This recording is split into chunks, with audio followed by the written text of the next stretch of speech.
Gênesis 22, vamos ler a palavra do Senhor. Diz assim o texto muito conhecido, não é nada novo, mas é profético sobre a tua vida, e o renovo vem de Deus. Diz assim: depois destas coisas, provou Deus a Abraão, dizendo-lhe: Abraão, e este respondeu: eis-me aqui. Então disse Deus: toma o teu filho, o teu único filho, Isaque, a quem amas, e vai à terra de Moriá. Vou ler o versículo 2 novamente, guarde isso aí. Então disse Deus: toma o teu filho, teu único filho, Isaque, a quem amas, e vai à terra de Moriá, e oferece ali em holocausto sobre um dos montes que te mostrarei. Levantou-se, pois, Abraão de madrugada, guardou o seu jumento, tomou consigo 2 de seus servos, e a Isaque seu filho, tendo cortado lenha para o holocausto, partiu para o lugar que Deus lhe dissera. Ao terceiro dia levantou Abraão os olhos e viu o lugar de longe. Disse Abraão a seus servos: ficai-vos aqui com o jumento, eu e o rapaz iremos até lá, e havendo adorado, voltaremos a vós. Tomou Abraão a lenha do holocausto e pôs sobre Isaque seu filho, e ele tomou o fogo e o cutelo na sua mão, e foram ambos juntos. Então disse Isaque a Abraão seu pai: meu pai. Respondeu Abraão: eis-me aqui, meu filho. Perguntou Isaque: eis o fogo e a lenha, mas onde está o cordeiro para o holocausto? Respondeu Abraão: Deus proverá. Respondeu Abraão, parteado versículo 8: Deus proverá. Amém? Vamos aplaudir forte o Senhor Jesus. Aleluia. Mais forte para o Senhor Jesus. Glória a Deus. Senhoras e senhores, nós estamos diante de um texto muito conhecido por parte dos irmãos, por conta que esse texto é muito pregado, é muito esmiuçado. Então nós estamos diante de um texto que, com certeza, a maioria dos irmãos conhece o texto. Então, queridos, vocês sabem muito bem que o texto que nós acabamos de ler, dobre atenção, é que Deus chama Abraão para ser provado. Sim ou não? Sim. Aleluia. Deus chama Abraão para ser provado. Só que essa não é uma prova qualquer. Essa é a prova mais cruel que um homem pode passar. Não é questão financeira, não é problemas alheios. Essa prova, não tenha dúvida, que é a prova mais cruel. Então, quando lemos esse texto, surge na nossa mente uma pergunta: por que é que Deus fez isso? Notem bem que a história de Abraão, ela vem do Gênesis 12, quando Deus diz a Abraão o seguinte: sai da tua terra, sai da tua parentela, e vai para um lugar que eu vou te mostrar. Um detalhe aqui: Abraão, em Gênesis 12, tinha 75 anos de idade. Quantos anos? 75 anos de idade. Então não era um jovem com 20 anos, que estava com o passaporte preparado para ir para a Europa, uma coisa assim. Então é um senhor de 75 anos que já tem raízes, que tem família, que tem negócios, que tem estabilidade ali. Então como é que Deus fala para um homem de 75 anos: sai da tua terra agora e sai da tua parentela? Pois bem, Deus faz isso, e Abraão obedece. Então o que é que a gente já aprende aqui? Nós aprendemos que Deus não queria que Abraão ficasse em Ur dos Caldeus. Por quê? Porque tem lugares que Deus não te quer lá. Deus tira Abraão de Ur dos Caldeus para mostrar a Abraão que Deus não queria que ele ficasse mais ali. Então para pensar que tem lugares que Deus não mais te quer lá. Isso é fato. Por que Deus não mais te quer lá? Porque o lugar que você vai revela o que você está procurando. Entende isso? O lugar que você vai revela o que você está procurando. Então tem lugares que Deus não quer que você esteja mais lá. Aí você vai identificar o seu Ur dos Caldeus. Que lugar é esse que Deus não te quer mais lá? Porque o lugar onde você vai revela o que você está querendo, o que você está procurando. E um detalhe, quando Deus diz para Abraão, sai da sua terra, Deus está falando de chamado. Deus chama. E outro detalhe, chamado não é só para quem prega, não é só para quem louva, não. Chamado é chamado. Você pode não saber pregar ou não pregar e nem louvar, mas tem um chamado. Entende isso? Mas tem um chamado. Então eis a questão, chamado é chamado. E outro detalhe, você não é dono do chamado, o chamado que é o seu dono. Você percebe que muitas pessoas abandonaram tudo em nome do chamado. A história de Abraão, abandonou tudo em nome do chamado. A história dos apóstolos, dos pescadores, abandonaram os barcos, abandonaram as redes, abandonaram os peixes em nome do chamado. Então, você não é dono do chamado, o chamado que é o seu dono. É Ele que te impulsiona a fazer. Você acha que eu queria ser pastor? Não, mas o chamado me levou a isso.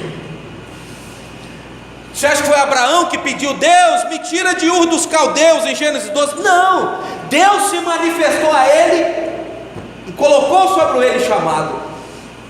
Então o chamado é o seu dono. Por isso que muitas pessoas largam tudo. Tem um pastor conhecido nosso que ele era médico, abandonou a medicina, tudo, pastor de igreja, por causa do chamado, que é algo mais forte do que você. Então Abraão largou tudo e avançou com Deus. Só que em Gênesis 22 ele passa pela prova mais cruel, mais difícil, mais terrível, porque Deus falou para ele, Abraão, pega o teu filho Isaque, o teu único filho a quem amas. Pega o teu filho Isaque, a quem ama, e leva para um lugar que eu vou te mostrar. Dobre atenção. E quando chegar lá, Abraão, você pega o cutelo, a faca, a forma que você quiser entender, e passa na artéria dele. Ouça isso. O filho que você ama, o teu único filho, você leva no Moriá e passa a faca na artéria e deixa ele sangrar até morrer. Quando ele morrer, você oferece um holocausto a mim. Deus está falando isso para Abraão e está requerendo esse Isaque, até então. E a partir desta palavra de Deus para Abraão, dobre a sua atenção, a partir daí não se ouve mais nenhuma palavra de Abraão. Na Bíblia você lê, porque Moriá, que significa lugar que será revelado, de onde Abraão estava até Moriá, 3 dias de viagem. Então impera um silêncio total. Abraão não fala nada, quietinho. Ele pega o menino, 2 servos, um jumento, e vai quieto, não tem palavra, não tem conversa, não tem diálogo. Aí você para pensar, ele levando Isaac para passar um punhal na artéria e esperar morrer, e ele não fala nada nesses 3 dias, silêncio total, ele fecha a boca, ele não tem nada para falar, não tem conversa, 3 dias caminhando, ele fica calado, ele consegue, porque ele poderia dizer o seguinte,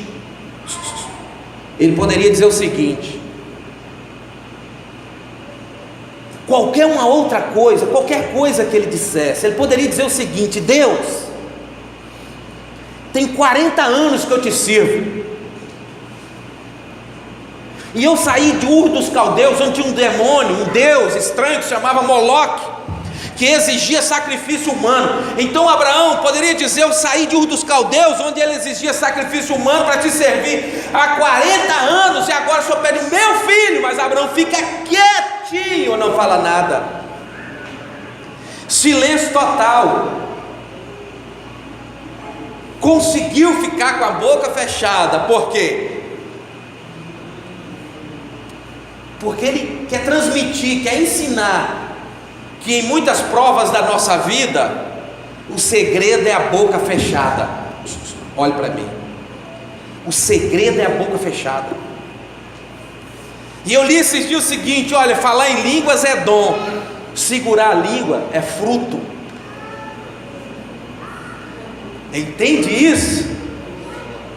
Ele consegue ficar com a boca fechada. Ele já sai de Ur dos Caldeus, e ele, obedecendo a Deus, é assim, no profundo mesmo, debaixo de uma ordem de Deus, aos 75 anos. Em Gênesis 22 agora tem que entregar filho, em Gênesis 12 tem que entregar família, parentela, sair do lugar, deixar suas raízes, porque, como eu disse lá no começo, tem lugares que Deus não nos quer lá. Isso é prova de Bíblia. Você tem uma ideia, no tempo de guerra, quando os reis saíram para a guerra, Davi não foi. Davi foi para onde? Você conhece Bíblia? Nos tempos que os reis iam para as guerras, Davi fica no palácio e fica no terraço real. Deus não queria ele ali, era um lugar que Deus não queria ali. E dali ele viu uma mulher se banhando. Você conhece Bíblia? E um detalhe: nunca reclame que Deus está em silêncio quando fala com você. Você não lê Bíblia? A forma que Deus vai falar. Então muitas pessoas dizem: Deus não fala comigo, Deus está em silêncio. Você lê Bíblia? Então a questão é que Deus não queria Davi ali, e veio uma mulher se banhar. Nós estamos falando que tem lugares que Deus não nos quer mais lá. E quando ele vê uma mulher se banhar, ele fica tudo oriçado, e se aproxima dela e diz: Pai do Senhor, Bete. É Bete certo. Ei, Bete, Pai do Senhor. Aí já viu, tem lugares que Deus não quer lá. Então parte daí a história de Abraão, do Gênesis 12, da fé sem medida.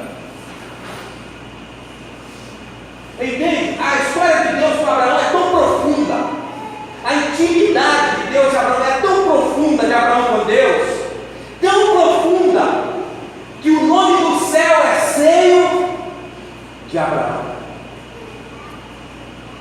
Isso é muito, mas muito profundo. Então a gente aprende que havia um relacionamento entre Deus e Abraão e Deus, a ponto de pedir um filho, o único, a quem amas, e corta a terra e deixa morrer. Ele vai quieto, não fala nada, porque ele estava nos ensinando que falar em línguas é dom, mas segurar a língua é fruto. Porque nós oramos, e muitos oram pedindo poder, dom de revelação, dom de línguas estranhas, dom de variedade de línguas, dom de curas maravilhosas, nós queremos poder, nós queremos curar, nós queremos fazer. Mas poucos homens pediram o fruto do Espírito: ser manso, ser humilde, ser longânimo. Mas queremos poder. Então Abraão, na sua humildade, do Gênesis 12 a Gênesis 22, é prova acima de prova. Então a diferença entre Deus e os ensinamentos do rei, o ensinamento de uma escola, é que a escola te dá as lições para depois você fazer a prova, e Deus te dá a prova para depois você aprender as lições.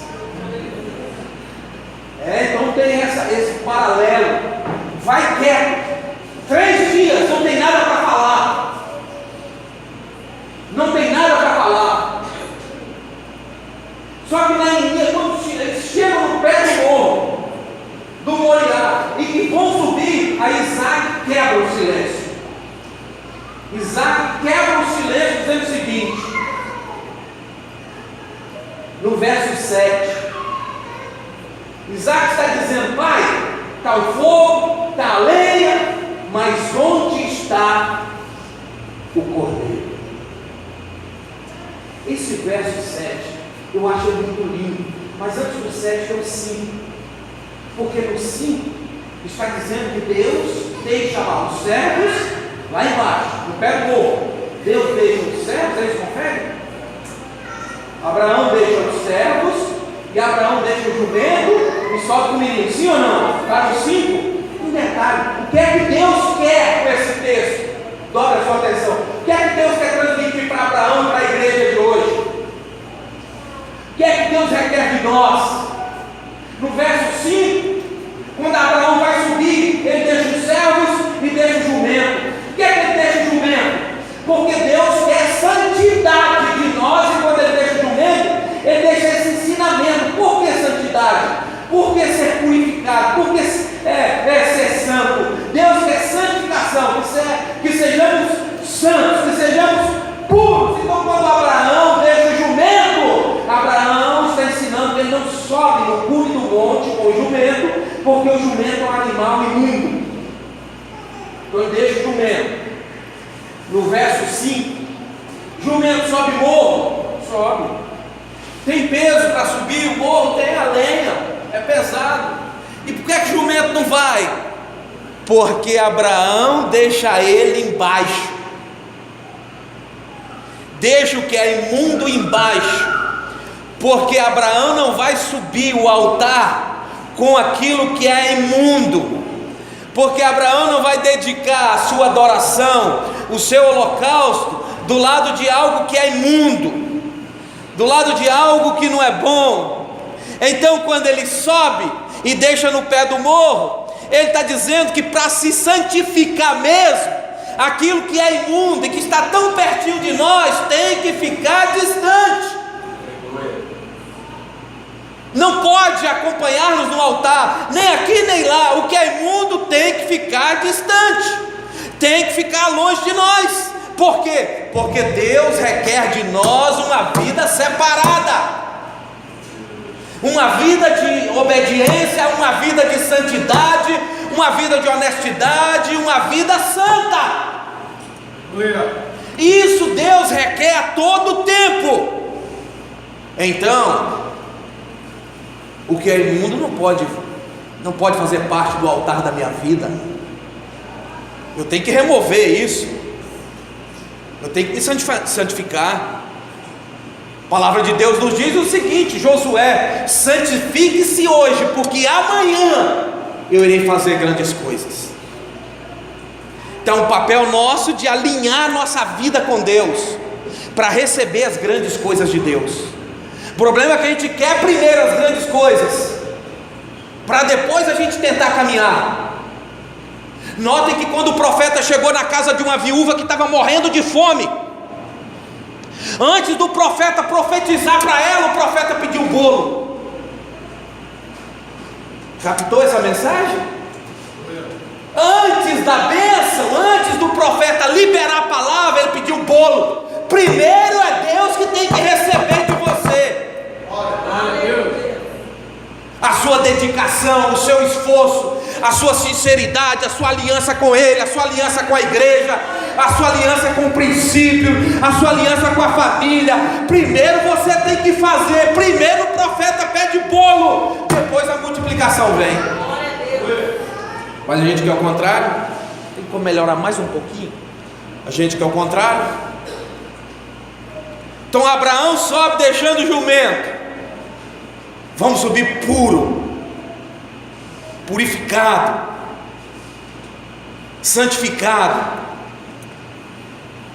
E no verso 7 então, irmãos, o silêncio é quebrado através de Isaac, que ele pergunta: pai, está tudo aqui, mas cadê o cordeiro?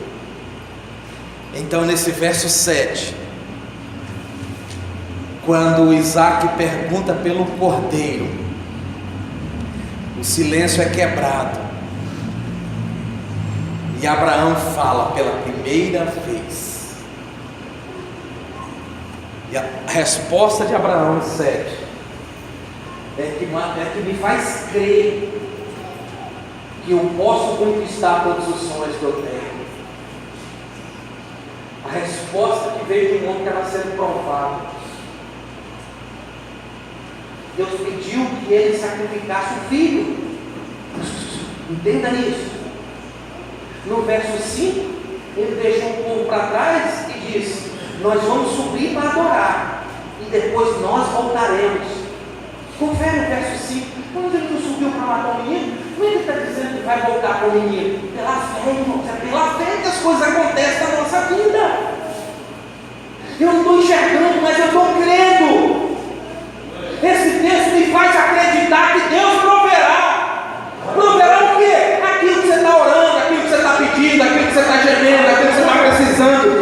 Deus proverá. Deus vai fazer. É a fé. É a fé. O nível de comunhão é tão grande que o nome do céu é Selo de Abraão. Como é que ele está levando o menino para a batalha e agora está dizendo que vai voltar com o menino? É o Abraão que crê no Deus. É do sobrenatural, do Deus que faz milagre. É Abraão que crê que a providência vai vir. De que lado eu não sei, mas vai vir. É a provisão para aquilo que você está sonhando, está pedindo, para aquilo que você está precisando. Eu não conheço a sua história, eu não conheço a tua vida, mas pode ser que você esteja num nível de guerra tão grande quanto o de Abraão. E alguém pergunta para você: e aí, como é que vai ser aquela situação? Aí você tem que aprender com Abraão a responder da mesma forma: Deus, essa palavra, essa frase é muito forte. Toma atenção. Muito forte. É um nível de fé incrível, impressionante. Eles estão a minutos do sacrifício. Eles estão a minutos do sacrifício.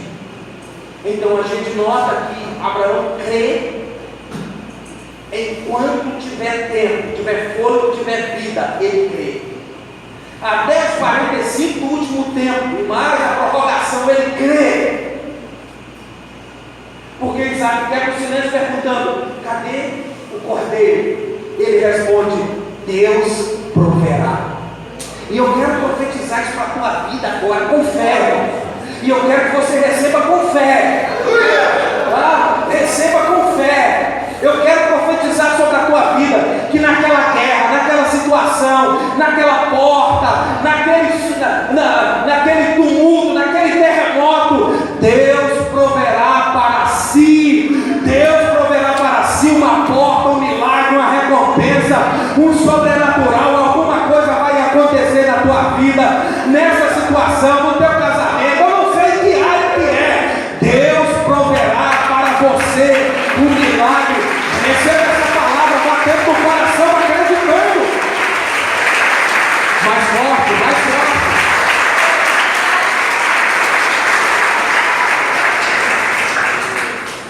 Esse verso 7 me chama a atenção nessa prova de fogo.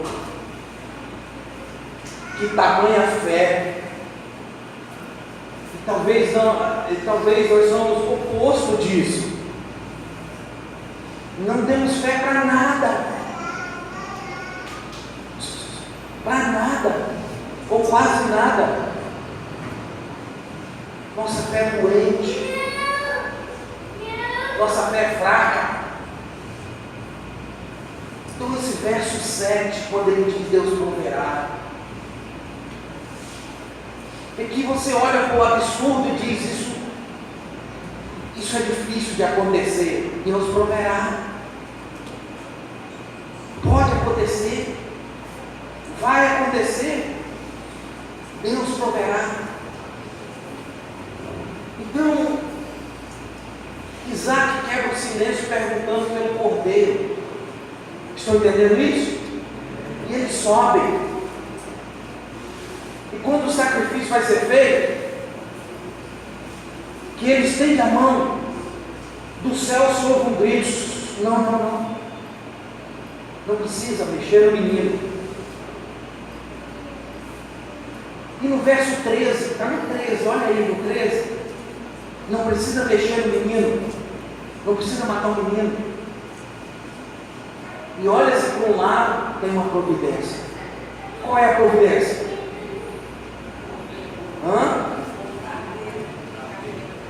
Qual é a providência? Um carneiro. Mas notem que no 7 Isaac pergunta pelo cordeiro. E por que é que no 13 aparece um carneiro? E aí? Quem é que explica a Deus? Isaac pede um cordeiro e no 13 aparece um carneiro. Quem explica isso? A questão é que, geneticamente falando, é o mesmo animal. Só que tem um detalhe aí, dobre atenção, você não entende, você não aprende. Tem um detalhe aí, Isaac que é um cordeiro, o que aparece é um carneiro. Mas se geneticamente é o mesmo animal, qual a diferença? A diferença é que é considerado cordeiro até os 14 meses. E que não houve, é um animalzinho pequeno de 14 meses e que não houve contato sexual com a fêmea, então se fala de pureza. E qual é a diferença de um para o outro? E o carneiro? O carneiro acima de 1 ano e meio, que já é um animal reprodutor. E o cordeiro? O cordeiro é esse que não teve contato sexual, que fala de pureza. Então é altamente profético esse verso 7 e esse verso 13. Porque todas as vezes que a Bíblia fala de cordeiro, a Bíblia está fazendo menção a Jesus Cristo. Essa pergunta que Isaac fez no versículo 7, perguntando: cadê o cordeiro? Essa pergunta é respondida 2000 anos depois por João Batista. No capítulo 1 de João, quando Jesus vem para batizar, João Batista diz: olha aí o cordeiro, olha aí o cordeiro de Deus que tira o pecado do mundo. Respondeu para Isaac 2000 anos depois. É mais forte, é mais Jesus. Então João Batista responde para Isaac. O cordeiro fala de pureza, daquele que não conheceu o pecado por mim e por você. Vai pesar um pouco agora. Daquele que morreu na cruz do Calvário e derramou sangue inocente por muitos que não querem nada com Cristo, nada com Bíblia, nada com igreja, nada com compromisso. É isso, irmãos. Recebe aí que vai pesar um pouco. É isso. É isso. Deus colocou Abraão na maior prova. Porque Deus poderia pedir a Abraão, me dá, faz um holocausto para mim, me dá Ismael. Para você que não sabe, Ismael, filho de Abraão, com uma escrava. Mas o filho legítimo de Abraão, dobra atenção. O filho legítimo é Isaac, não é Ismael. Então quando Deus pede Isaac para Abraão, Deus está pedindo o melhor. O melhor. E nós? Nós damos o pior do nosso tempo. pior da nossa dedicação, o pior da nossa oferta. E queremos do céu, manda Deus, abre porta. Cordeiro, pureza, morreu na cruz do Calvário por pessoas que não querem nada, que não somam em nada, que não tem compromisso com o culto, que não tem compromisso com a Bíblia, que não tem compromisso com a igreja, que não tem compromisso com Deus. E alguém pode perguntar, como é que se faz para honrar Deus? Com a sua vida. Deus quer o seu melhor. Deus não pediu Ismael, pediu Isaac, deixou claro no verso 2, seu único filho. Mas não tem mais? Mas Isaac é o único do coração de Abraão. Que irmão, você ama. Deus quer de nós o melhor. Então fica aí essa palavra para você. Melhor o seu tempo, melhor a sua atenção. Deus quer a sua atenção. Deus quer a sua atenção. Porque quem morreu foi cordeiro mudo, puro.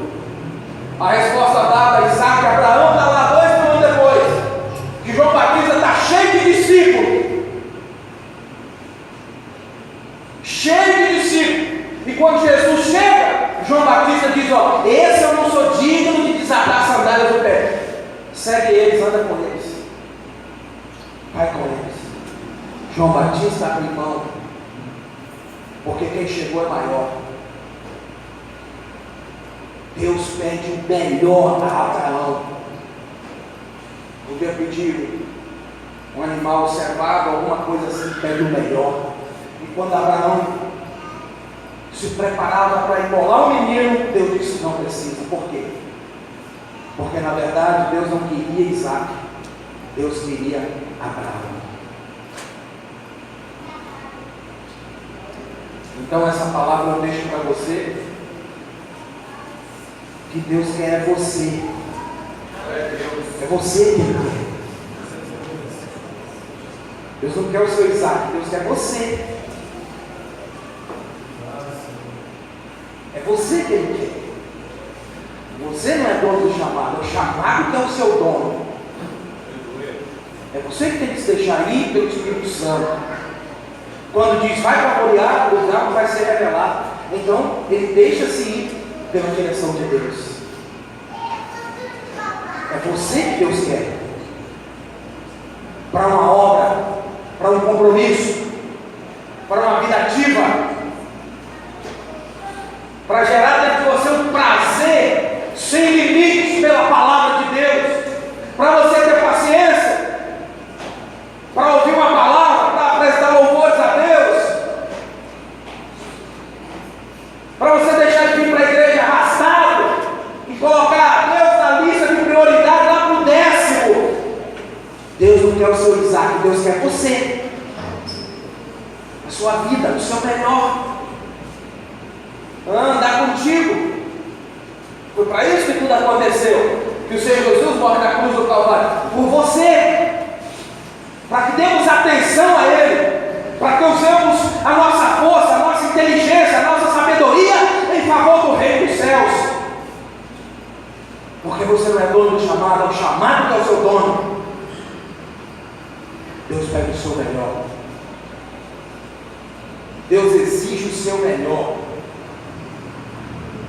Quando você entrega o melhor, você vai entender que o chamado, que o mistério é muito mais profundo do que você pensou lá no início. É muito maior, é muito mais forte, é muito mais poderoso. O melhor. Deus quer o nosso melhor, para que as coisas aconteçam na nossa vida. E aí parte de você. É você que tem que acionar essa tecla. O que é que temos prazer se não for em Deus? Para que é que fomos feitos se não for para adorar o Pai? Tanta gente que já descobriu tantas coisas lá fora, que viveu o extremo de tudo, e agora sabe que não tem nada que se compare à presença do Eterno na nossa vida. Deus quer o nosso melhor. Deus quer uma atitude, uma posição, um relacionamento, um chamado na sua vida. Eu deixo essa palavra para você, por favor, põe-te de pé. Eu deixo essa palavra para você. Deus quer o melhor.